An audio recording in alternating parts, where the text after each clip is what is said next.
Muito bem.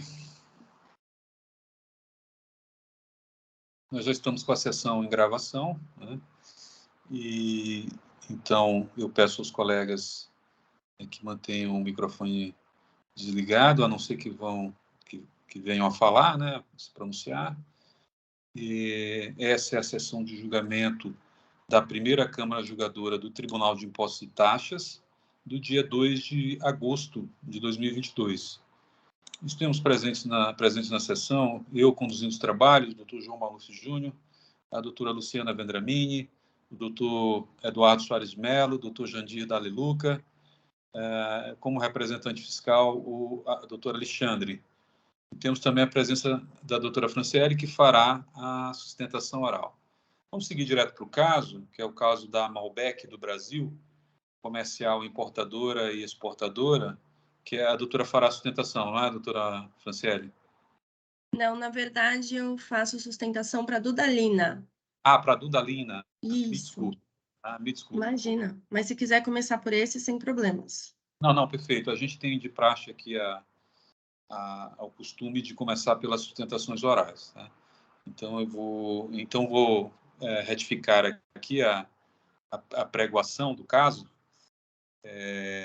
Vamos, então, para o caso da Dudalina S.A., a IN 4.105.721, de minha relatoria. É um pedido de retificação do julgado. Eu peço, então, aos colegas que se dirijam ao caso. Eu vou fazer aqui as gravações de praxe e, em seguida, já edito meu voto para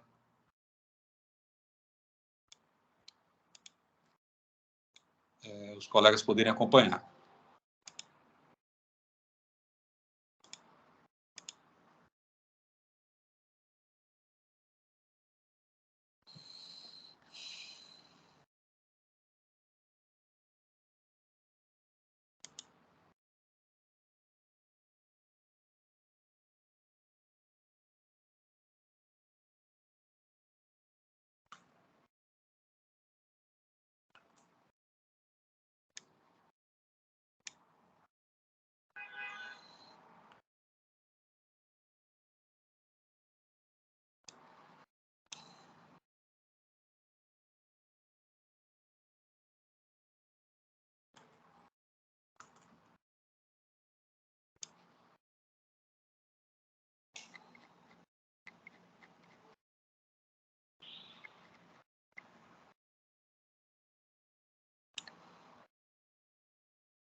O voto já se encontra registrado. Então, eu peço aos colegas que se encaminhem ao voto, porque aí faremos, então, a leitura. É um processo, é um pedido de retificação de julgado da decisão da primeira Câmara Julgadora, que negou provimento ao recurso ordinário. O AIM é uma acusação, né, de crédito indevido de ICMS no montante tal, né, referente a ICMS destacado em notas fiscais emitidas pelo contribuinte e lançadas no seu registro de entradas para acobertar operações de entradas classificadas no CFOP 1202, que de devolução de mercadoria adquirida ou recebida de terceiro, em devolução efetuada em virtude de troca, relacionadas no demonstrativo anexo. As operações não foram devidamente comprovadas nos termos dispostos do item 1, parágrafo 2º do artigo 452 do RICMES, deixando de mencionar os respectivos documentos fiscais, o número, a série e a data da emissão do documento fiscal em que teria ocorrido a venda original das referidas mercadorias. O contribuinte foi notificado a apresentar os documentos necessários para comprovar as operações de devolução, entretanto, não comprovou as referidas operações. Foram juntados ao AIM os demonstrativos, as DANFs, das notas fiscais, cópias dos livros em formato de EFD, notificação e etc. Eu, então, indo para o voto, eu não vislumbro a ocorrência... Perdão, eu vou passar aqui a palavra para a doutora Franciele. Eu adianto que, ao final, eu não vislumbro a ocorrência de erro de fato, mas em decorrência da alegação de que havia um problema no auto de infração, né, com uma coisa que me gerou dúvida, então, ao final, eu estou propondo uma diligência, tá? Mas farei a leitura do voto e vai ficar mais claro quando fizer, né? A doutora Franciele tem a palavra. Por favor, doutora. Perfeito, muito obrigada. Bom dia a todos, um prazer estar aqui nessa sessão hoje. Bom, como o relator disse, trata-se aqui, né, de suposto creditamento indevido do ICMS em virtude de devoluções aí recebidas pela empresa por troca. No caso em si, no outro julgamento, o que chamou muito a nossa atenção, em alguns trechos do julgado, na sessão, é que naquele julgamento ficou determinado, enfim, ficou entendido que não existiam documentos fiscais de entrada que faziam referência com a venda anteriormente tributada, ou seja, naquele julgamento, a Câmara entendeu que todos os DANFs acostados, todos os documentos que estavam no processo de entrada, não tinha informação da venda, o número do cupom de venda, enfim, a data, todos os dados necessários que são estipulados no 452, parágrafo 2º, né? Em um outro ponto que nos chamou a atenção é que as notas acostadas pela empresa estavam diferentes dos DANFs juntados pela fiscalização. Então, esses dois pontos que ensejaram aí esse pedido de retificação de julgado. Por quê? Analisando o processo, em relação ao primeiro ponto de que não existe documento de entrada com referência da venda, a empresa constatou e indicou nessa peça recursal do pedido de retificação que existem sim documentos que têm referência da venda. Nós listamos lá e apresentamos eles no pedido de retificação de julgado, indicando quais eram os documentos de entrada, em que nos dados adicionais lá na nota existia a referência da venda, o número do cupom ou o número da nota fiscal de venda. E um outro ponto, o segundo ponto que também gerou muita estranheza, foi o fato de conter no voto a questão de que os documentos apresentados pela parte estariam diferentes dos DANFs apresentados pela fiscalização. Bom, quando conferimos lá toda a documentação que foi apresentada pela fiscalização, verificamos que, de fato, alguns DANFs eles saem de forma bem resumida, né? Alguns não, todos os DANFs, é um documento resumido, não é um documento oficial, digamos assim, um documento fiscal oficial. Ele é ali um documento complementar que utiliza-se mais assim para a transportadora. Nesses DANFs, de fato, a informação da nota ela não está completa. Então, gerou muita estranheza, porque quando a empresa junta de uma forma exemplificativa algumas notas fiscais extraídas direto do portal da nota fiscal eletrônica ou direto do portal do Estado de São Paulo, lá sim aparece a referenciação da venda, seja lá nas informações complementares ou num campo específico da nota fiscal eletrônica chamada documentos referenciados, onde se demonstra ali cola o número da chave de acesso e a referenciação da venda.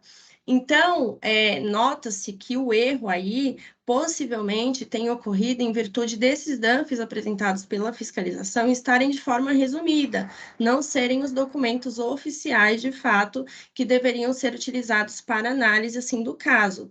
A empresa, ela junta desde a defesa administrativa algumas planilhas que demonstram ali o que é a planilha. Ela faz o levantamento, busca tudo que tem no SPED, tudo que tem no XML e faz o cruzamento para tentar demonstrar o cruzamento da entrada com a saída. Então, há o link ali de que todas aquelas mercadorias que entraram, que foram devolvidas pelos clientes, houve uma saída anteriormente que foi tributada. Então, há esse link. Como são inúmeros documentos, a empresa não juntou a nota fiscal eletrônica porque acreditou-se que os DANFs que estavam ali estavam completos. Mas como houve nesse julgamento, como eu disse, a afirmação pelo relator de que os documentos juntados pela empresa estavam divergentes dos documentos da fiscalização, isso gerou uma grande estranheza. Então, nós conferimos todos e, de fato, os DANFs apresentados pela fiscalização, eles não estão completos, eles são informações resumidas, não são extraídas do portal da nota fiscal eletrônica, eletrônica ou do próprio portal do Estado de São Paulo. Isso ficou demonstrado no pedido de retificação de julgado através de alguns exemplos, e por isso a empresa apresentou esse pedido de retificação, pois, de fato, acredita-se que tem um erro aí, um erro de fato, que houve uma divergência no julgamento por conta dessas questões relacionadas às notas, pois existe sim referência em muitas das notas nas notas de entrada, referenciando a nota de saída.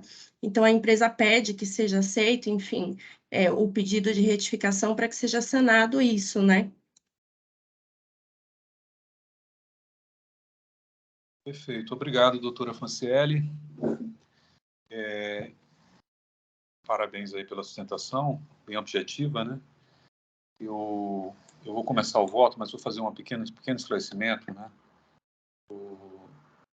A matéria não é tão fácil quanto parece, né? Uma matéria conhecida, né? Da evolução de mercadoria, enfim, tem um regramento para isso, né? Então, vamos lá. A gente tem o que estabelece o artigo 452, que ele estabelece que o contribuinte ele tem que, na nota de... Quando há a devolução, ele tem que não só colocar nessa nota fiscal que ele emite, né, para cobertar essa entrada, essa mercadoria, enfim, se creditar, ele tem que emitir, ele tem que colocar a nota fiscal da saída, né, os dados da nota fiscal da saída, tem outras informações que precisam também ser colocadas, né, como o nome, RG, enfim, da pessoa que devolveu. E outros requisitos precisam ser atendidos, né? Tem que haver um batimento de valores, a data tem que, obviamente, né, não precisa nem dizer isso, não está claramente no texto, mas tem que ter, né, tem que ser o mesmo valor, né? A norma diz que o contribuinte não pode fazer esse tipo de procedimento após 45 dias, então essas coisas têm que, então, esse requisito tem que ser atendido, né? Do prazo. E o que efetivamente se vê no caso dos autos é que o contribuinte ele não atendeu à risca, né, o que estabelece o 452. Com todo respeito aí a sustentação oral foi feita, então o que se verifica é que efetivamente o contribuinte não atendeu à risca. Muitas das notas fiscais foram juntadas pela fiscalização no campo de informações complementares, não tem a informação nem da nota fiscal de saída, nem da pessoa que fez a devolução, muitas não têm. E o voto de recurso ordinário foi no sentido de que o contribuinte do todo probatório não havia, então, demonstrado que teria cumprido o que estabelece a legislação, né? Isso foi o que o voto trouxe, né? Então, assim, o fato do contribuinte alegar que em algumas das notas fiscais, né, que a fiscalização juntou, algumas notas fiscais que fiscalizam, alguns DANFs, do todo de DANFs que foram juntados pela fiscalização para comprovar a infração, que alguns deles tinham sim no campo de informações complementares dados da nota fiscal, isso não supre, não constitui um erro de fato no julgado, porque o julgado não se baseou simplesmente na inexistência de dados da nota fiscal, né? Ele se baseou no conjunto, pela leitura do julgado, se vê claramente que se baseou no conjunto das informações que são requeridas, né, pela norma e dos requisitos que a norma estabelece, né? Houve notas fiscais que houve a devolução além do prazo regulamentar, né? A grande maioria, se não a totalidade, não tem a descrição da pessoa que devolveu, e muitas delas, talvez a grande maioria, né, não são em muitas notas fiscais, mas uma quantidade enorme delas não tem nem, no campo de informações complementares, não tem nem uma informação da nota fiscal de saída. Então, nesse sentido, eu acho que a fiscalização tem razão, né? E no caso do pedido de retificação de julgado, eu acho que ele não comportaria conhecimento, que então, ao meu ver, né, não demonstra a existência de erro de fato no julgado. Na verdade, para mim, o que há é um mero inconformismo em relação à apreciação das provas. Então, esse é o primeiro ponto da decisão. Mas aí há uma complicação, não é um caso simples, né? A gente vê que, se os colegas forem ler a descrição da acusação, a acusação ela é clara em dizer que o contribuinte não atendeu o disposto no artigo 452. Mas, em seguida, ela fala que o contribuinte não atendeu o disposto no artigo 452 porque ele não trouxe no corpo da nota fiscal em que ele se creditou, na nota fiscal que acobertou a devolução das mercadorias, a informação da data, do número da nota fiscal, né, de saída, né? Enfim, as informações da nota fiscal de saída. Ocorre que o contribuinte, nesse pedido de retificação de julgado, isso não foi aventado na defesa, né? Nesse pedido de retificação de julgado, nem no recurso ordinário. Então, me corrija, doutora Franciele, se eu estiver enganado, mas eu analisei todas essas duas peças e essa matéria me parece que é uma matéria nova, né?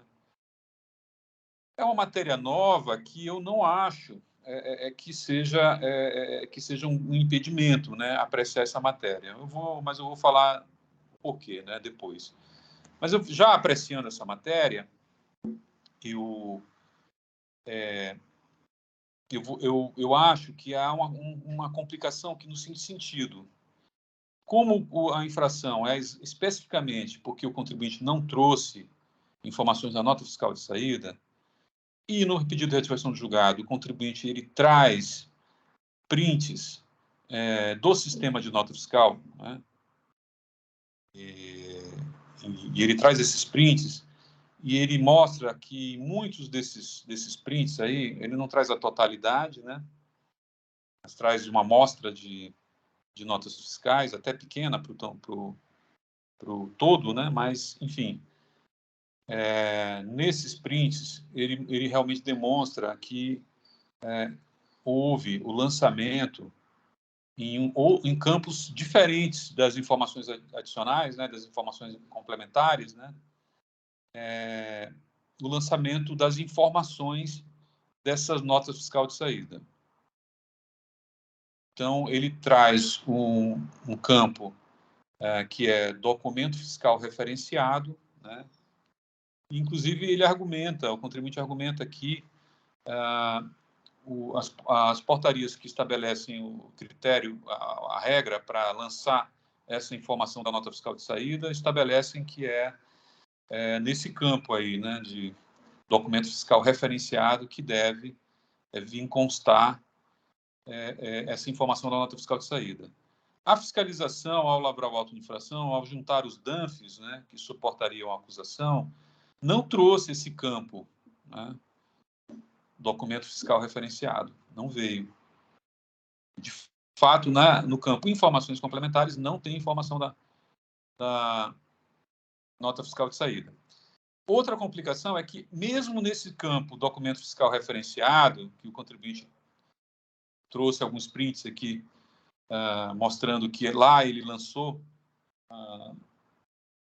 a informação da nota fiscal de saída, não veio também informação sobre a pessoa que devolveu a mercadoria, né? Então, é uma outra complicação, né? Então, eu entendi que, apesar de ser um pedido de retificação de julgado, e como essa é uma matéria de fato, né, e até para evitar que isso vá à Câmara Superior e, num eventual julgamento de recurso especial, a decisão seja anulada e mande refazer para verificar essa questão, né, eu entendi que era o caso de apreciar essa matéria e mandar em diligência para que a fiscalização falasse, né, a respeito dessa questão de não virem, né, nos DANFs esse campo de documento fiscal referenciado, né? E se de fato isso supre, né, a necessidade de comprovação da nota fiscal, né? É mais uma medida de cautela, né? Em situações menos, eu acho que menos críticas, eu entenderia que aí também a doutora Luciana traz aí uma preferência, né? Que eu também, de certa forma, concordo, e me deixou realmente na dúvida, né? Em que ela aprecia a questão do pedido de retificação de julgado de forma objetiva, uma vez que não há realmente erro de fato, né? Então, seria o caso de não conhecimento mesmo do pedido de retificação de julgado, e essa matéria que foi trazida só em pedido de retificação de julgado teria sido precluída pela preclusão consumativa, né? Então, de fato, são pontos realmente que eu costumo seguir, né? São os pontos que os meus votos eu vou nessa linha, mas no caso dos autos eu estou em dúvida, né? Porque de fato há essa questão, né? E é uma questão de ordem fática. Então talvez, e aí eu não estou com minha convicção plenamente, né, após essa manifestação, esse pedido de pedido de preferência que a doutora fará ainda, né? Eu já estou adiantando eu peço licença aqui, peço até desculpa, doutora Luciana, mas apenas para ingressar no meu raciocínio e também para levantar já a atenção dos colegas para o debate. Eu não estou com a minha convicção totalmente firmada depois do seu pedido de preferência, de eu ter lido, né? Porque, de fato, arrisca, né? De forma objetiva, né? E até de forma isonômica, é assim que a gente tem feito, né? Com os demais contribuintes. Mas, no caso dos autos, ainda estou em dúvida, porque, como é matéria de fato, né, na verdade, é sobre as provas dos autos, né, que está sendo discutido, e com o corpo da infração, né, na descrição da infração, a fiscalização só fala de dados da nota fiscal eletrônica, né? Então, eu fiquei na dúvida se o fato de ter sido realmente lançado nesse campo, que não vem nas DANFs, né? Um campo de documento fiscal referenciado, se ter sido lançado esses dados na nota fiscal eletrônica, supriria a questão probatória para esse auto de infração. Então, fiquei na dúvida. Mas há uma dificuldade aí, porque esse campo, documento fiscal referenciado, ele é um campo válido para lançar essas informações? Por que a fiscalização... Eu nunca vi esse campo quando ele não vem no DANF, né? O DANF é uma extração de dados padronizado, né? O DANF não traz esse campo, né? E eu nunca vi infrações desse tipo vir outro documento além do DANF, né? O DANF é a prova, né, que vem, né, e que demonstra que o contribuinte não lançou. Então, para que viesse esse campo, esse outro campo, a fiscalização em autuações desse naipe deveria, então, trazer as informações completas da nota fiscal eletrônica, né, que são extraídas do portal. Então, mas eu nunca vi isso acontecer. Então, realmente, todas essas dúvidas, né, e aí tendo um pouco do cuidado de querer, né, que essas questões não, de fato, não fiquem simplesmente suspensas, né, e que sejam esgotadas nessa fase, né, que é até a segunda instância, que é a fase de análise probatória. Então, eu entendi que era o caso aí de conversão em diligência. Eu vou ler, então, rapidamente o voto, já que eu já fiz todo esse apanhado, né? O voto diz o seguinte: não vislumbra a ocorrência de erro de fato no julgado, uma vez que não se sustenta a alegação de que o julgado teria se equivocado quanto à análise das provas juntadas pela fiscalização. A alegação do contribuinte em sua petição é a de que o julgado combatido teria incorrido em erro de fato ao analisar os DANFs apresentados pela fiscalização e concluído erroneamente que não continha neles as informações exigidas pela legislação de regência para comprovar a devolução das mercadorias. Vejamos o que alega o contribuinte em seu pedido de retificação. Note-se que, como consta a afirmativa do julgador, no sentido de que não existem nos DANFs, juntados pela fiscalização, as folhas 578 a 6095, indicação da venda das mercadorias, nos dados adicionais da nota, né? Ocorre que tal afirmativa está totalmente equivocada, conforme se demonstrará. Na análise dos autos, é possível constatar a existência de documento fiscal de entrada acostado pela própria fiscalização, contendo a indicação do número do cupom fiscal relacionado à venda do produto trocado, conforme prevê a legislação. Quer dizer, parênteses, a legislação prevê muito mais que isso, né? Não é só isso que a legislação prevê, né? E o contribuinte trouxe apenas um cupom fiscal nesse momento, né? No recurso ordinário. Então, ele trouxe apenas um cupom fiscal e é daí que a gente entende que, na verdade, não há um erro de fato no julgado, que há simplesmente é que o julgado sopesou do conjunto probatório, né? Então, ele continua. Fato é que, infelizmente, a decisão guerreada ignorou as provas apresentadas pela recorrente, comprovando que boa parte dos documentos fiscais de entrada possuem referenciação da venda, atestando que não houve creditamento indevido.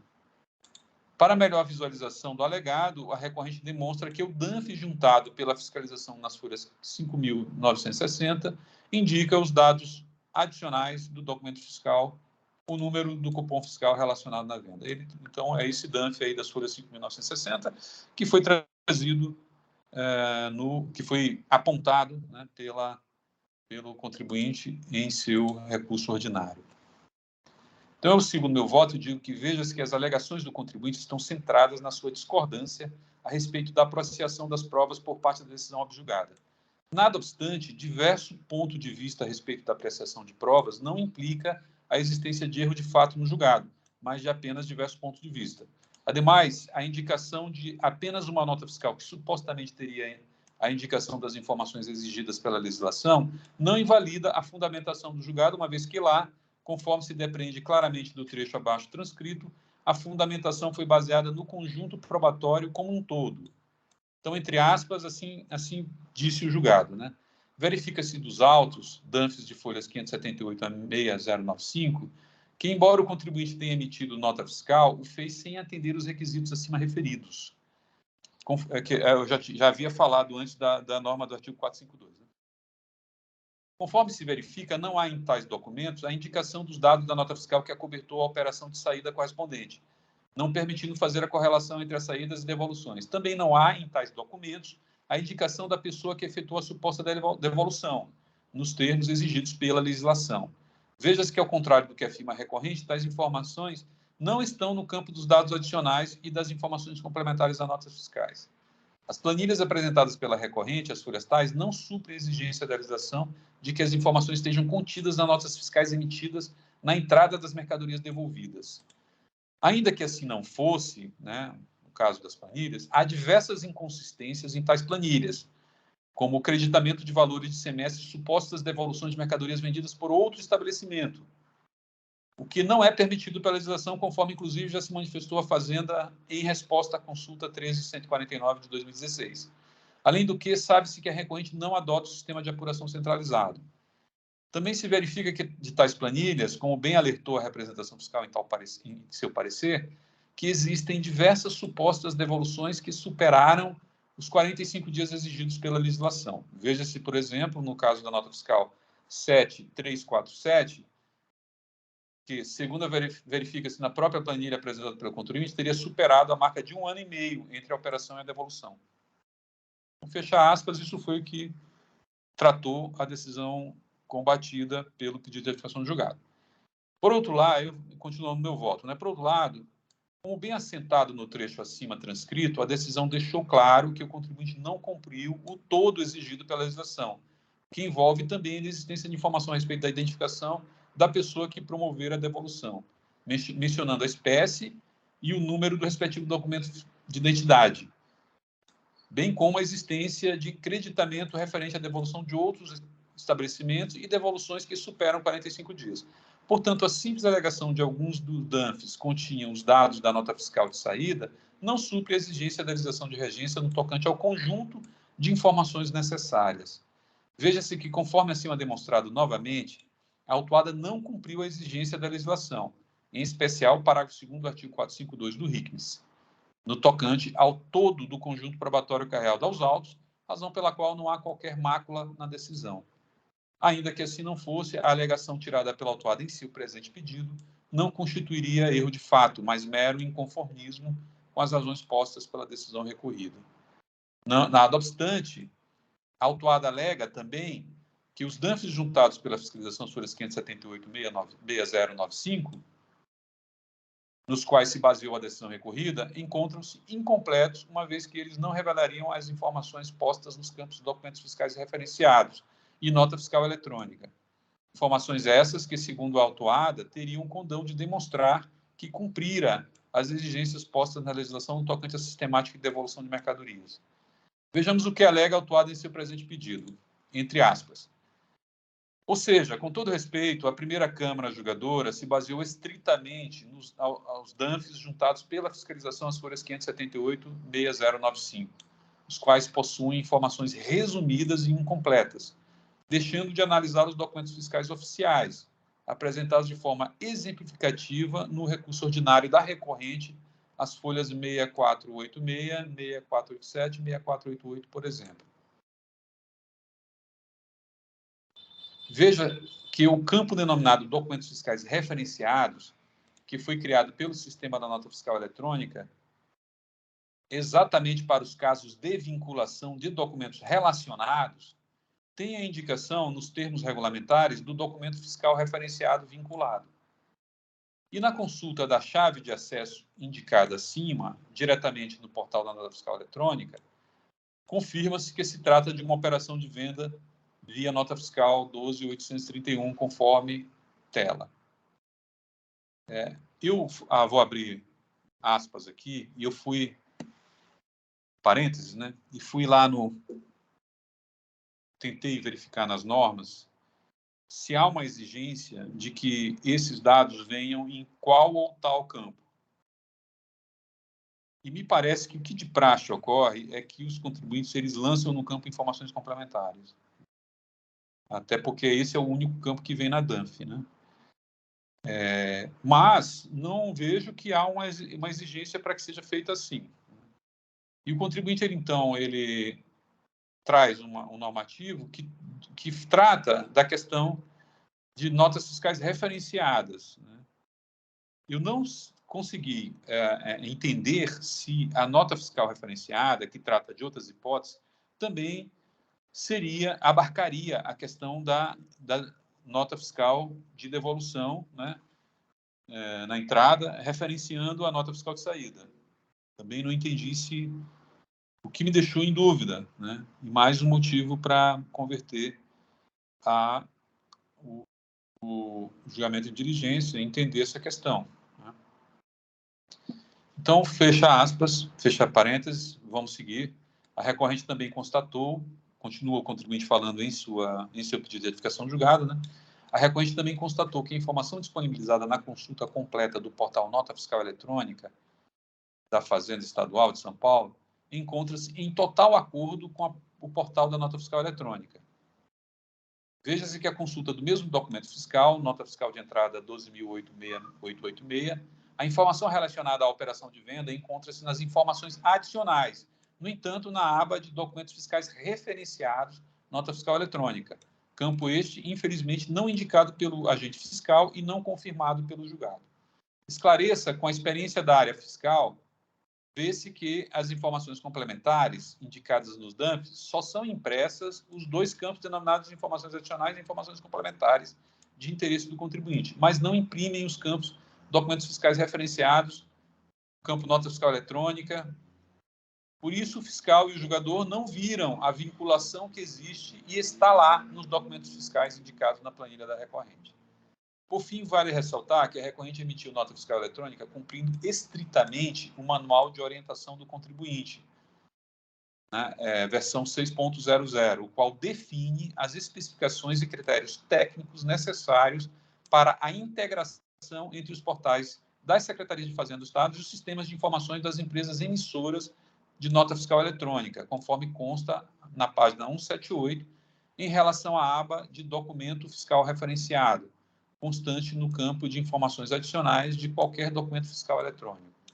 Então, esse manual que o contribuinte cita, em tese, daria suporte a que essa informação viesse no campo do documento fiscal referenciado. Mas eu confesso que nunca vi isso ser posto por nenhum contribuinte, né?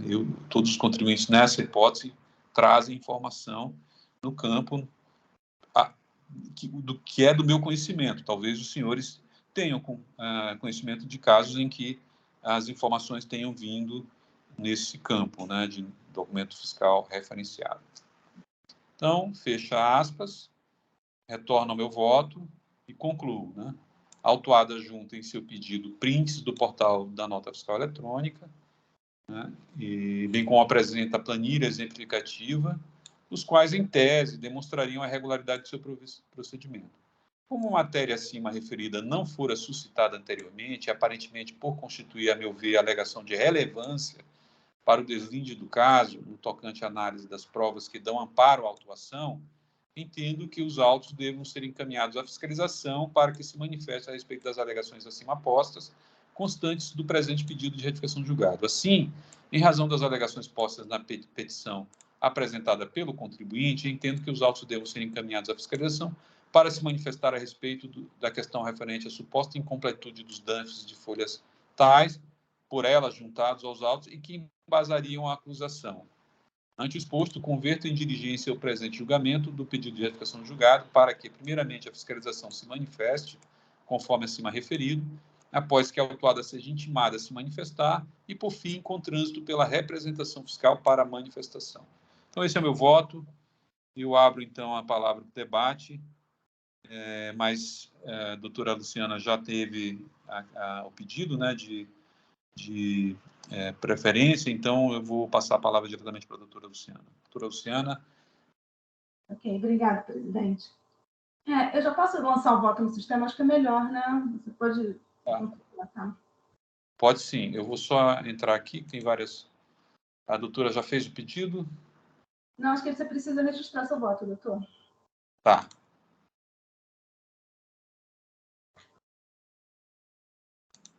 O voto já está registrado, a doutora já pode fazer, então, a preferência. Pedido. Já solicitei.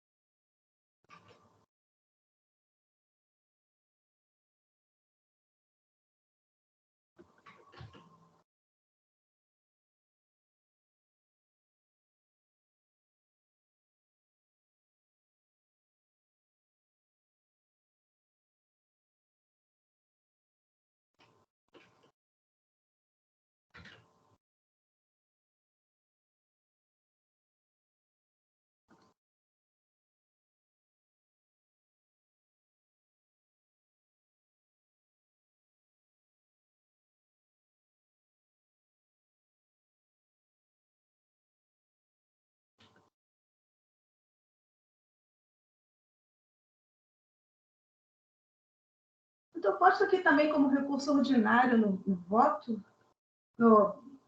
nas opções aqui de seleção?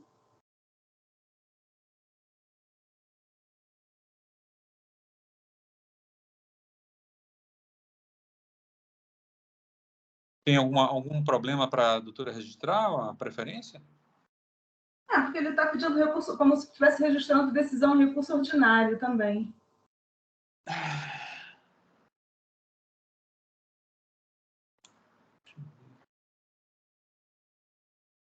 Alguma falha no sistema que, além do pedido de retificação de julgado, ele está colocando como recurso... Não, é que o pedido de retificação de julgado, desculpe, o pedido de retificação de julgado, se ele é pedido, ele altera o julgamento do recurso ordinário, e aí é preciso informar se, no seu caso, o recurso ordinário ele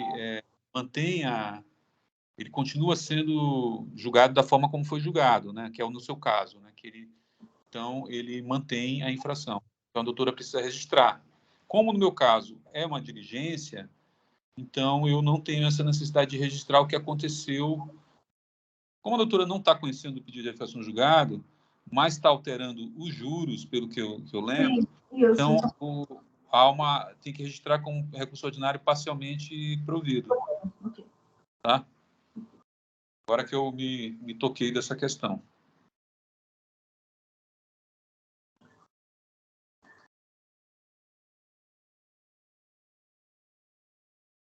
Pronto, ok, está registrado.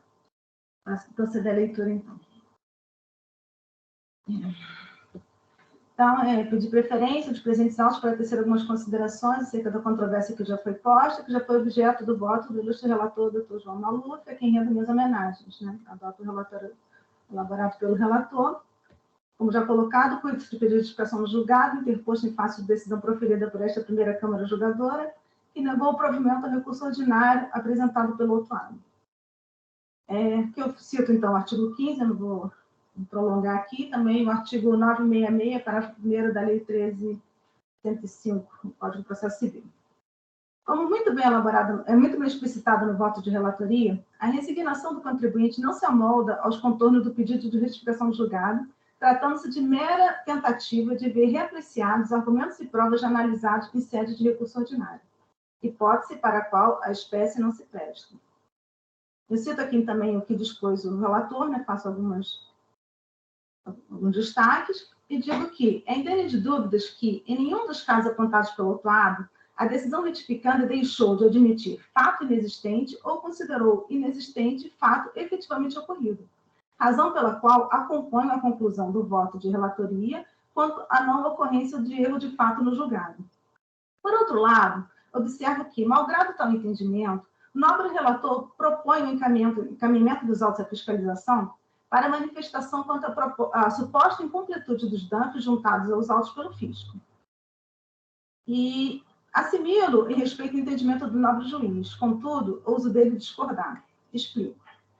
De plano, há que se ressaltar que a matéria apta a ser examinada por esse juízo, em sede de pedido de retificação do julgado, se restringe à processual administrativa, a demonstração precisa da existência de erro de fato na decisão retificanda, inexistindo espaço para discussões acerca do lançamento de ofício. Contudo, a resignação do contribuinte não está sustida na existência de erro de fato na decisão recursal. Na verdade, evidencia-se ao longo da peça processual o inadequado manejo da espécie de retificação do julgado para atacar o lançamento tributário de ofício. E aqui eu trago alguns trechos em que o contribuinte explicita, né? Os danos juntados pela fiscalização são diferentes das notas fiscais emitidas pelo sistema. Os danos acostados pela fiscalização não estão completos. Né? Então, eu cito aqui. Então, esse é o primeiro ponto que eu coloco. Né? A natureza do pedido de retificação do julgado, né? Que se restringe à matéria processual administrativa. O erro, de fato, na decisão. Né? Nós não estamos tratando mais do lançamento, estamos tratando da decisão. E eu entendo que na decisão não há erro. A decisão está perfeita dentro do contexto probatório que foi juntado à época. Ademais, conforme constatado pelo ilustre relator, o argumento de que os danos juntados pela fiscalização, né, estariam incompletos não foi objeto das peças defensivas e recursal manejadas. De certo que, em razão da preclusão consumativa, esse já é o segundo ponto que eu coloco, não há como se admitir, em sede de pedido de retificação de julgado, inovação de argumentação para suprir omissão na articulação argumentativa das peças defensivas e recursal manejadas. Ou seja, essa alegação deveria ter sido trazida na defesa ou até mesmo no recurso, mas já, né, em pedido de retificação de julgado, nós já temos a preclusão consumativa, né? Não há como a gente conhecer de uma matéria que, na verdade, já não está mais dentro do âmbito, né, do pedido de retificação de julgado. Matéria não alegada nas peças defensiva e recursal e, por isso, sequer abordada na decisão correlata, ou seja, a matéria não foi alegada, por isso não foi abordada na decisão. E nós estamos tratando da decisão. Então, não é possível de apreciação em sede de pedido de retificação julgado, que tem por escopo sanar decisão eivada por erro de fato. O que caracteriza o erro de fato é justamente o pronunciamento do juiz sobre fato controvertido, omitindo fato inexistente e considerando o fato existente como inexistente. E isso não há, na verdade, erro de fato na decisão não há. Em outros dizeres, o erro de fato apto a ensejar a procedência, né, do pedido de retificação julgado é aquele fruto de uma percepção equivocada do quanto existente nos autos, né? Não daquilo que não está nos autos. Se não está nos autos, não há como a decisão ter feito uma percepção, ter tido uma percepção equivocada do que não está nos autos. Aqui eu faço um gráfico, um infográfico apenas para demonstrar o meu entendimento, né, do que seria, né, como as peças processuais poderiam ser, os remédios processuais poderiam ser utilizados. Sobre outro prisma, extremo de dúvidas que o pedido de retificação de julgado não é instrumento juridicamente adequado como forma de se buscar o reexame ou a reinterpretação do contexto fático probatório dos autos. Em respeito ao princípio da segurança jurídica, não é cabível a reinterpretação do contexto fático probatório pela via estreita do pedido de retificação de julgado e a discussão, em mesmo grau de jurisdição, da juridicidade da decisão recidenda. Porque, na verdade, ela não tem o erro de fato, não existe um ponto que a decisão tenha se equivocado, e eu não tenho como, a partir da via estreita, né, do pedido de retificação de julgado, discutir, né, a interpretação que foi correta, foi feita com base no contexto fático que existia nos autos, e, de alguma forma, reanalisar, né, todo o contexto. Assim, com base em todo o exposto, com devido respeito, penso ser despiciando a conversão do julgamento em diligência, ponderando que não há erro de fato da decisão retificanda a balizar o presente pedido de retificação do julgado, circunstância que, de plano, impede o conhecimento da referida peça processual. Aliás, a bem da verdade, é deveras importante sublinhar que, como bem ressaltou o ilustre relator, a decisão deixou claro que o contribuinte não cumpriu todo exigido pela legislação, que envolve também a existência de informação a respeito da identificação da pessoa que promoveu a devolução, mencionando a espécie e o número do respectivo documento de identidade, bem como a existência de creditamento referente à devolução de outros estabelecimentos e devoluções que superam os 45 dias, o que, ao fim e ao cabo, não seria suprido por eventual demonstração das informações postas nos campos de documentos fiscais referenciados e nota fiscal eletrônica. Então, na verdade, a meu ver, com devido respeito, a diligência acabaria sendo inócua, porque mesmo que esses campos estejam referenciados, não há, né, as identificações do documento de identidade, da identificação da pessoa que promoveu a devolução. E aqui também eu cito, né, o item 1, parágrafo 2º do artigo 452 do RICMES, né, que exige, que está citado realmente na acusação fiscal, né, que exige a identificação da pessoa que promoveu a devolução. De outra banda, né, algo importante a ser observado, o lançamento tributário em questão abarca em sua integralidade fatos anteriores a 10 de novembro de 2017, sobre os quais incidiu os juros fixados na Lei 13.918 de 2009. Nesse ponto específico, a decisão recursal foi expressa em assentar, né, que no tocante, abro aspas, no tocante às alegações de legalidade da atualização da base de cálculo da multa da taxa de juros superior à taxa Selic, este tribunal já afirmou o seu entendimento, contrariamente à pretensão da recorrente, por meio das súmulas 10 e 13, razão pela que se conhece, não merece conhecimento o recurso em relação a tais alegações. Contudo, entre a publicação da decisão retificanda e o presente julgamento, houve revisão no teor da súmula 10, né, que escorou parte da decisão que se pede retificação. De fato, se antes ratificava a taxa de juros prevista no artigo 96 da Lei 637489, superior à taxa Selic, após a sua atualização, em 9 de 6 de 2022, a súmula 10 passou a versar que os juros de mora aplicáveis ao montante do imposto exigido em auto de infração estão limitados à taxa Selic, incidente na cobrança de tributos federais. No caso presente, em fase processual anterior a esse pedido de retificação, julgado, a sede de defesa e também de recurso ordinário, o autuado arguiu a possibilidade de se limitar a taxa de juros à taxa Selic. Ademais, também por meio da petição que foi juntada às folhas 7436 e 7437, a outra representação fiscal também requereu a aplicação da súmula 10. Nesse cenário, considerando existir elemento motivador da alteração da decisão proferida, e em face do prescrito no artigo 52 da Lei Estadual 13457 de 2009, voto no sentido de dar guarida ao pleito do contribuinte, provendo parcialmente o pedido de retificação de julgado, tão somente para limitar os juros aplicáveis ao montante de imposto e multa do AIM à taxa Selic. Então, renovando o Vênus, o ilustre relator, eu voto no sentido de conhecer parcialmente do PRJ e dar-lhe parcial provimento para limitar os juros aplicáveis, né, ao montante do imposto e multa do AIM à taxa Selic. É como voto, doutores. Obrigado, doutora Luciana. Prezados, eu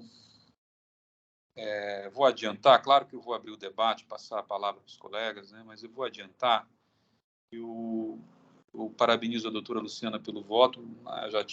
Ela nos forneceu gentilmente aí no dia de ontem, né, eu já tinha lido, né, a respeito, e de fato a doutora trata a matéria de uma forma muito mais técnica, né, e vai direto ao ponto, como sempre é de praxe, né, os votos que a doutora Luciana produz são votos brilhantes, né, bastante objetivos e bem técnicos, né.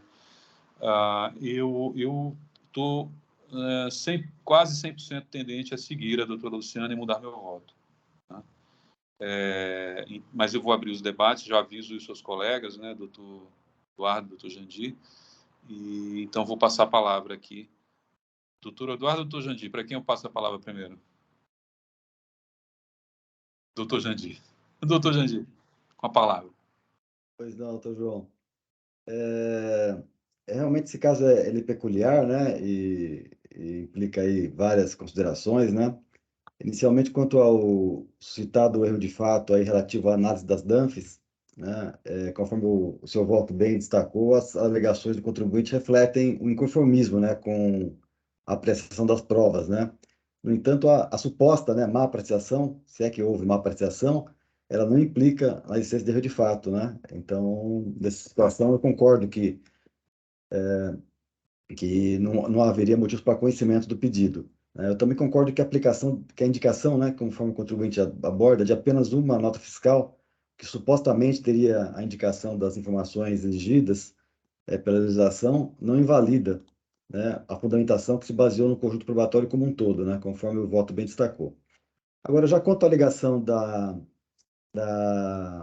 de que os DAMPs, né, se encontram incompletos, né? Eu compreendi bem a apreensão, né, do seu voto, né, das suas considerações agora também na exposição, e são realmente bastante consistentes. Mas eu até iria pedir vênia, né, para concordar com o voto de divergência nesse ponto, porque eu entendo que a matéria não foi suscitada de fato no momento oportuno, e por não ter sido suscitada, ela escapa, né, do alcance do PRJ, né? Tem aplicação estrita aos casos em que há erro de fato, do que não se trata, conforme nós acabamos de verificar, né? Então, admitir a reabertura da legislação probatória para permitir a produção de novas provas trazidas pelo contribuinte apenas nesse momento, né? As provas que são novas são os prints, né? Claramente foge, né? Escapa, né? Viola, né? O prazo do artigo 19, né? Da Lei 13.457, né? E também sobre essas provas, né, feitas a destempo, determinar a relação de diligência, também me parece colaborar com a eternização do processo, né, em situação não permitida pela lei, e que não se insere sequer no alcance do princípio da verdade material, né, porque esse princípio ele existe, é comumente aplicado aqui no tribunal, mas ele não é absoluto, né, e tem seus limites na obediência do mínimo de ordem processual, né, a qual eu entendo que estaria sendo violada, né, com a produção de prova depois do julgamento do recurso ordinário.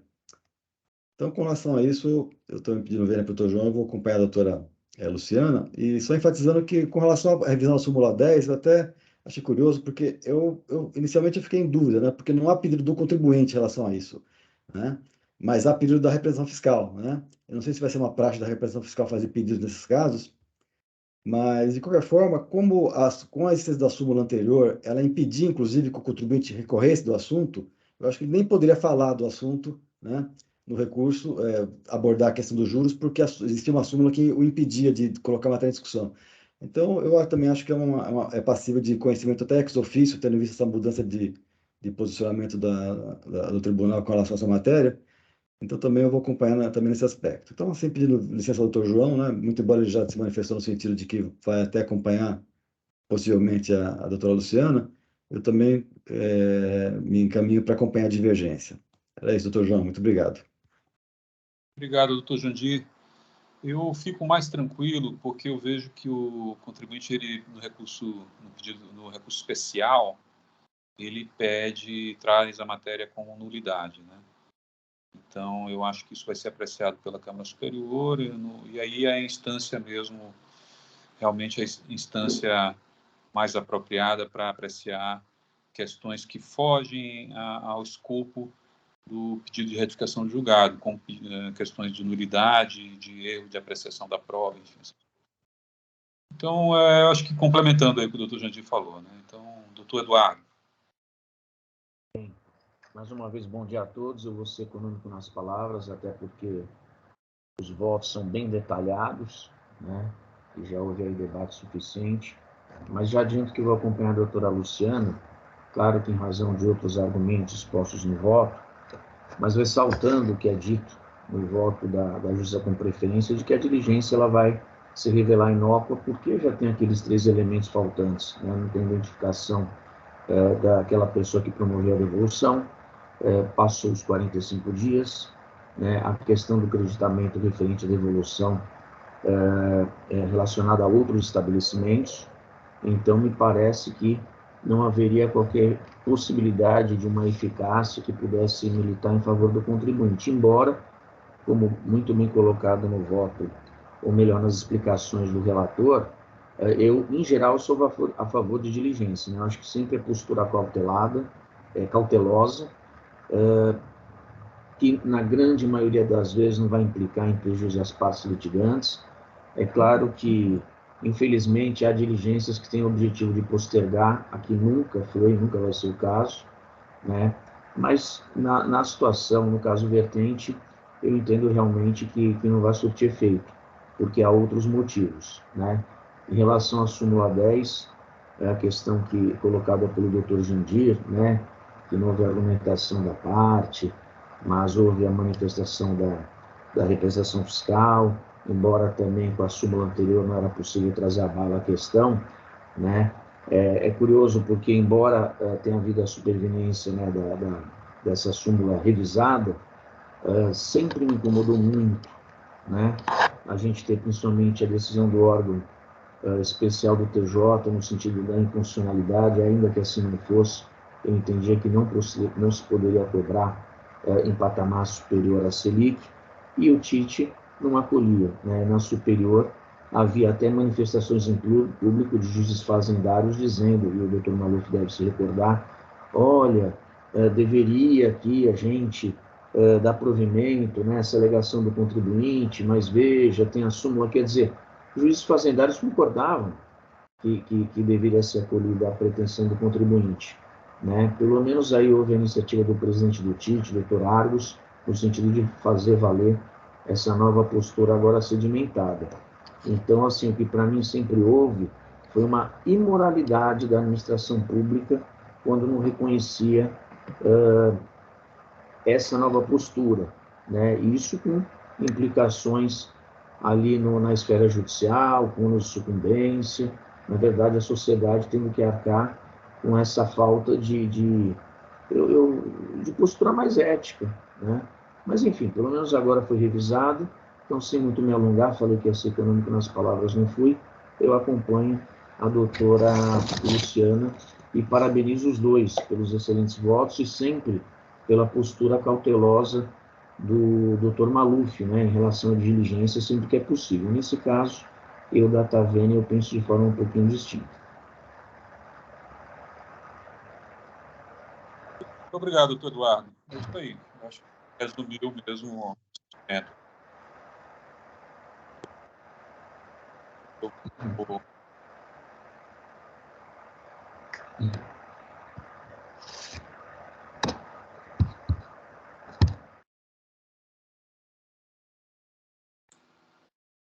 Não conhecer, né, a doutora teve que conhecer parcialmente, né, Doutor João, Parcial provimento. só uma observação, acho que não foi dada a palavra para a representação fiscal, né? Perfeito. Mil perdões. Já estava me acostumando. Não, presidente, em razão da manifestação dos nobres julgadores aí, não tem nenhuma ponderação para fazer, está perfeito. Perfeito, muito Obrigado. Muito obrigado.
Então, eu já fiz o registro do voto, eu estou no voto de preferência, acompanhando a doutora Luciana, e já estamos em condições, então, de encerrar os debates, né? Peço aos colegas, os votos estão registrados.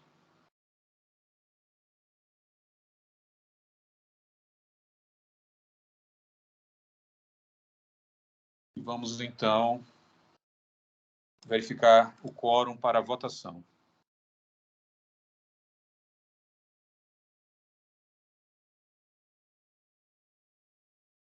Quórum verificado, vamos, então, iniciar a votação.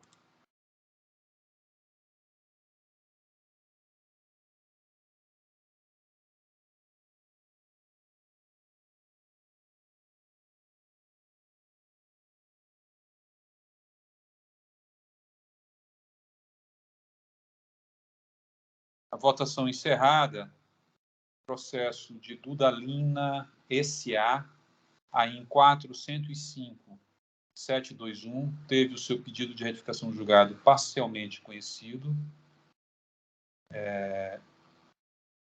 e parcialmente provido apenas para aplicar a súmula TIT 10 na sua nova redação. E o julgamento foi por unanimidade, com o voto condutor do acórdão proferido pelo voto de preferência da doutora Luciana da Silva Vendramini. Então, esse foi o julgamento. Eu agradeço à doutora Franciele Moreira.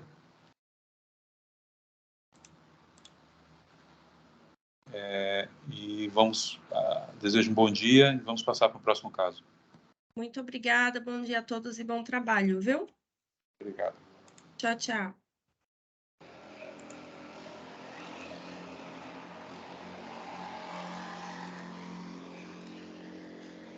Nós já podemos passar para o próximo caso, né, que é o caso de relatoria da doutora Luciana, o caso da Malbec. Peço aos colegas que se dirijam ao caso lá da Malbec. Eu vou já pregoar o número aqui.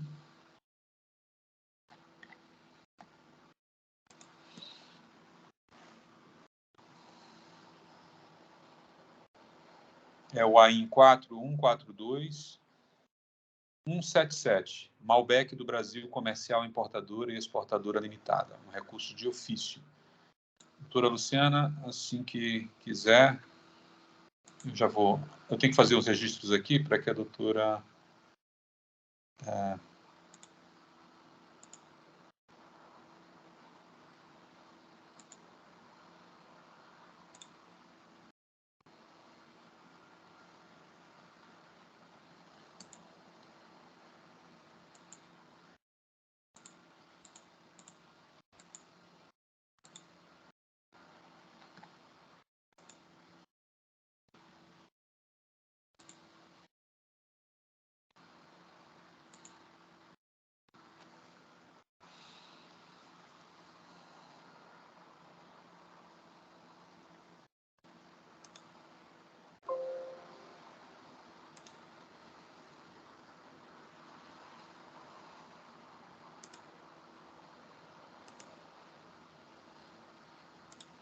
tive uma pequena queda aqui da internet, mas eu vou já resolver esse problema.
Eu já iniciei os debates, doutora Luciana. A doutora pode, então, editar o seu voto. Ok, obrigada, presidente.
Presidente, nesse caso, eu fiquei com uma dúvida, porque, da mesma forma, eu estou dando um parcial provimento em relação aos juros, né? Mas aqui só aparece o recurso de ofício, ele não aparece a outra parte. Eu posso registrar como não conhecido, por simples?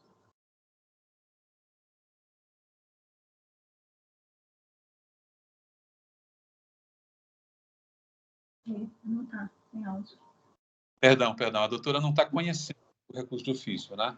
Sim, mas ao mesmo tempo eu estou reduzindo, né, a exigência fiscal por causa dos juros, né? O recurso de ofício, se ele for parcialmente conhecido e parcialmente provido, fica esquisito, né? Porque a representação está pedindo a redução dos juros no recurso. Sim. Então, acho que é o caso, né? Por incrível que... Meio sui generis, né? Seria parcialmente conhecido e parcialmente provido. A decisão, ela foi, pelo que eu vi, a decisão recorrida, ela deu parcial provimento, né? Ela cancelou e então há uma questão de juros e multa que ainda existe, né? Então é o caso, eu acho, né? De dar parcial provimento, eu acho. Tá, mas vai ficar meio diferente do que está no voto, né? Porque o voto está como não conhecido o recurso de ofício, né? Aí seria o caso de alterar o voto, doutora Luciana. Então. Tá.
Ok, doutores, acho que já está ok.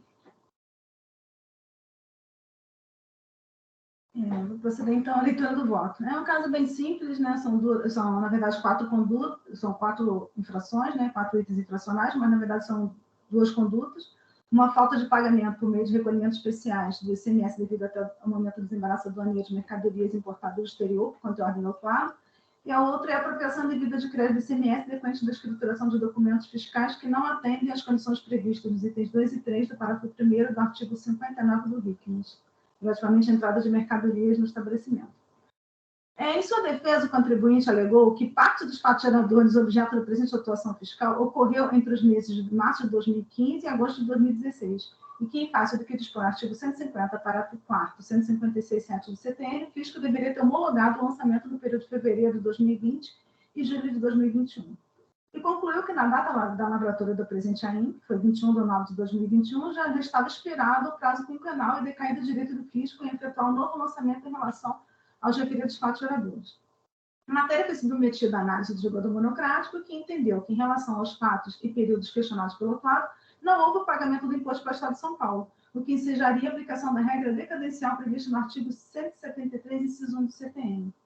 E assim, o órgão de julgamento de primeira instância reconheceu a decadência do crédito tributário relativa a fatos geradores ocorridos no ano 2015, quanto às acusações fiscais relatadas nos itens 1.1 a 1.5, 2.1 a 2.3, 4.1 a 4.5 do AIM, nos termos do artigo 173, inciso 1 do CTN.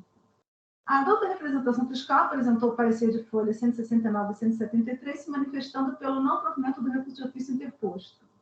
O autuado apresentou contra-razões as folhas 178 a 182 e não houve interposição de recurso ordinário. Pois bem, da análise do quanto constante dos autos, concluo que a decisão de piso não merece reforma. Como bem ressaltou o julgador de primeira instância, abro aspas, os fatos geradores do imposto aconteceram nos anos de 2015 e 2017 e não houve pagamento do imposto ao Estado de São Paulo, fato em seja a aplicação da regra decadencial prevista no artigo 173, inciso 1 do CTN. De fato, e não havendo qualquer pagamento do imposto pelo contribuinte, não se pode cogitar a ocorrência de homologação da atividade pelo fisco, nos termos do que dispõe o artigo 150, parágrafo 4 do CTN, haja visto que a homologação não se opera no vazio. Nessas condições, há que se aferir o decurso do prazo decadencial quinquenal para o contribuinte constituir o crédito tributário na forma exata do artigo 173, 1 do CTN. No caso, observo que as exigências fiscais narradas nos subitens 1.1, 1.5, 2.1, 2.3 e 4.1 a 4.5 referem-se ao exercício de 2015. Assim, 1 de 1 de 2016 deve ser considerado como o primeiro dia do exercício seguinte aquele que o lançamento poderia ser efetuado em relação a tais fatos geradores, extinguindo-se o direito de a fazenda constituir referido do crédito tributário depois de 5 anos, ou seja, 31 de 12 de 2020. Melhor dizendo, para os fatos geradores ocorridos no ano de 2015, iniciou-se o luxo decadencial no ano de 2016, findando-se em 2020. Contudo, a lavratura do presente AIM ocorreu no dia 21 de nove de 2021, com a notificação em 30 de nove de 21. Ou seja, quando já estava extinto o direito da fazenda, exigiu o crédito tributário em relação aos fatos geradores ocorridos no ano de 2015. Então, nesse caso, eu entendo que esse crédito tributário referente a esse subitem já foi alcançado pela decadência e também a circunstância está bem reconhecida pela douta representação fiscal, e eu tenho que a decisão recorrida não merece reparo. Mas, e aí, no outro ponto que a gente já discutiu aqui, em relação aos juros, eu acho que eu vou poupá-los da leitura, também estou dando parcial provimento para que, com base também no requerimento da douta representação fiscal, limitar os juros aplicáveis de imposto e multa nas exigências fiscais remanescentes do AIM à taxa Selic. Então, eu conheço do recurso de ofício, dou parcial provimento, mantendo a decisão que cancelou, mas por considerar a atualização da guarida ao requerimento da douta representação fiscal para limitar os juros da parte remanescente à taxa Selic. É com o voto, doutores? Muito bem. Muito obrigado, doutora Luciana. A matéria, a própria representação fiscal concordou e ele decai até mesmo pelo 173, né? Então, a doutora tem toda a razão. E em relação a essa questão da taxa de juros, né, vamos seguir a determinação do tribunal. Eu vou passar a palavra, parabéns pelo voto, doutora Luciana, mais uma vez, um voto que vai direto ao ponto e bastante claro e muito bem elaborado. Doutor Jandir. Pois não, doutor João. Realmente o caso é simples e foi muito bem abordado pela doutora Luciana em todos os aspectos, inclusive na questão dos juros. E eu não tenho mais nada a acrescentar, apenas parabenizar a doutora Luciana e informar que eu vou acompanhar na íntegra o voto. Obrigado. Obrigado, doutor Jandir. Doutor Eduardo. Eu acompanho a doutora Luciana. Perfeito. Doutor Alexandre. Nenhuma consideração, presidente. Muito bem, muito obrigado. Então, já estamos todos convictos aqui da posição de acompanhar integralmente a doutora Luciana. O voto já está registrado. E vamos verificar o quórum para votação.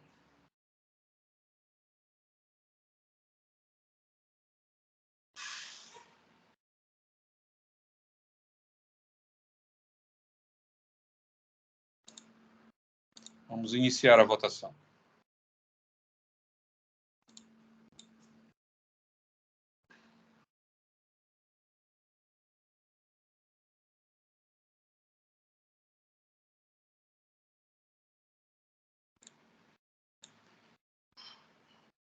Votação encerrada. Processo de Malbec do Brasil, Comercial Importadora e Exportadora Limitada, a IN 4142177, teve o seu recurso de ofício conhecido parcialmente e parcialmente provido apenas para ajustar a questão da súmula TIT 10 na sua nova redação. Então, com isso, nós encerramos esse julgamento. A decisão foi unânime.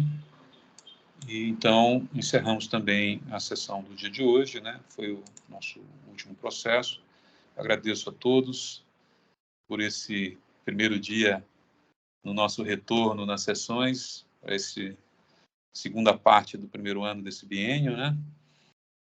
Então, vamos desejar a todos aí uma boa semana e até a próxima sessão. Vou passar a palavra aí para os colegas, para as suas considerações finais. Doutora Luciana. Ok. Eu primeiro queria agradecer, presidente, parabenizá-lo também pelo voto, parabenizá-lo pela condução da sessão, sempre muito bem tranquilo, muito bem sereno. Tá? Também feliz em retornar aos trabalhos, no nosso segundo semestre aí. Espero que seja bem profícuo mesmo. Gostaria também de dar boas-vindas aos colegas, doutor Jandir, doutor Eduardo, né? Desejar aí também um bom retorno aí à nossa sessão. Queria agradecer ao doutor Alexandre, que seja sempre muito bem-vindo na nossa Câmara, também ao doutor Jailson, que sempre está conosco aqui, nos ajudando. Aí, desejar a todos aí uma ótima semana. Vamos começar, vamos iniciar. Obrigada. Muito obrigado, doutora Luciana. Doutor Jandir? Pois é, doutor João, desse retorno aí de recesso, né, voltamos a ter uma sessão de julgamento bastante exitosa, né, sob a batuta da sua condução, a quem eu cumprimento aí pela serenidade costumeira e pela tranquilidade com que nos faz aí navegar, né, pelos processos. Eu também cumprimento o doutor Eduardo, a doutora Luciana, assim como o doutor Alexandre, com os especiais parabéns, né, para o senhor e para a doutora Luciana pelos votos apresentados, né, bastante lúcidos, embora alguns casos aparentemente simples, mas que no exame do detalhe acaba se tornando complexo em alguns pontos aí que sempre merecem uma atenção redobrada, né? E assim eu me despeço, desejando uma ótima semana a todos, né? E também um excelente início de semestre. Que possamos aí continuar na nossa empreitada de sempre aí, tratando das questões aí públicas com bastante esmero. Forte abraço a todos e até semana que vem, se Deus quiser. Muito obrigado, doutor Jandir. Doutor Jandir perdeu aí o posto, né, de ser o último a falar aqui, não, mas, doutor Eduardo, eu acho que ele pede para ser o último a falar, que é por causa dessas considerações finais aqui, que ele gosta no final de vir com alguma surpresa. Vamos ver. Doutor Eduardo. Então, eu parabenizo os votos. O doutor Maluf, já achei que ele ia dar algum spoiler, graças a Deus ele não deu. Mas eu também, como disse a doutora Luciana, dou boas-vindas a todos, né? Que todos tenham uma excelente semana. E eu só queria registrar aqui que o doutor Jandir ele incorreu em erro de fato, porque ele considerou como inexistente algo inexistente. Ou seja, certamente na data de hoje, 2 de agosto, existe algo existente muito relevante para ser comemorado, porque sempre o doutor Jandir, ele traz aí alguma consideração. Então, eu vou tomar liberdade, presidente, de devolver para o doutor Jandir, para ver que considerações que ele faz, né, sobre algum fato relevante que aconteceu e ele estava considerando inexistente. Doutor Jandir, o que nós comemoramos hoje? Perfeito. Temos alguma comemoração? Doutor Eduardo sempre bastante espirituoso, né? Mas eu posso dizer o seguinte, hoje eu não recordo de nenhuma data específica, mas amanhã nós temos uma data muito importante para ser comemorada, e eu acho que vale a pena ser mencionada. Amanhã, dia 13 de agosto, é o dia que se comemora o fim oficial da censura no Brasil. E por que se comemora nessa data? Porque foi o dia em que foi votada a Constituição Federal de 88. Ela foi promulgada, né, em outubro, mas ela foi votada em 3 de agosto de 1988. E por isso se comemora, então, o fim oficial de censura, que eu acho que é uma data marcante para todos os brasileiros e para nós também, né? Então, com feito esse registro, doutor Eduardo, devolvo a palavra, esperando ter alcançado aí os objetivos. Presidente, eu conheço do provimento ao pedido de retificação do doutor Jandir, e muito bem-vindo esse comentário, realmente um fato, uma circunstância muito importante. Então, que todos tenham uma excelente semana. Obrigado. Bastante estruturada todo dia. E data sempre esteja presente aqui nos nossos julgamentos, né?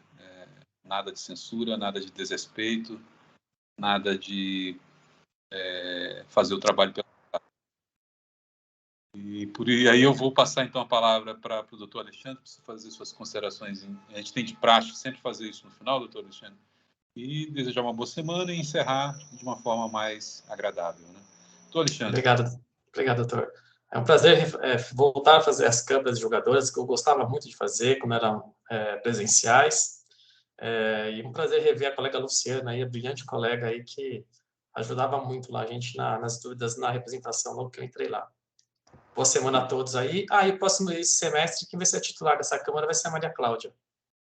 Só para aquela volta de licença maternidade agora na metade de agosto. Tá, perfeitamente. Então, Tá, temos a companhia do doutor por mais uma sessão, pelo menos. Talvez sim. Sim. Perfeito. Foi muito bom, Tá bom? doutor. Parabéns. Obrigado. Obrigado pela presença aqui. Vamos, então, encerrando a sessão de julgamento de hoje, né? Essa foi da primeira Câmara Julgadora do Tribunal de Impostos e Taxas, hoje é dia 2 de agosto do ano de 2022. Então, vamos ficando por aqui. Uma boa semana para todos. Um abraço. Boa semana. Boa Tchau, semana. gente. Tchau.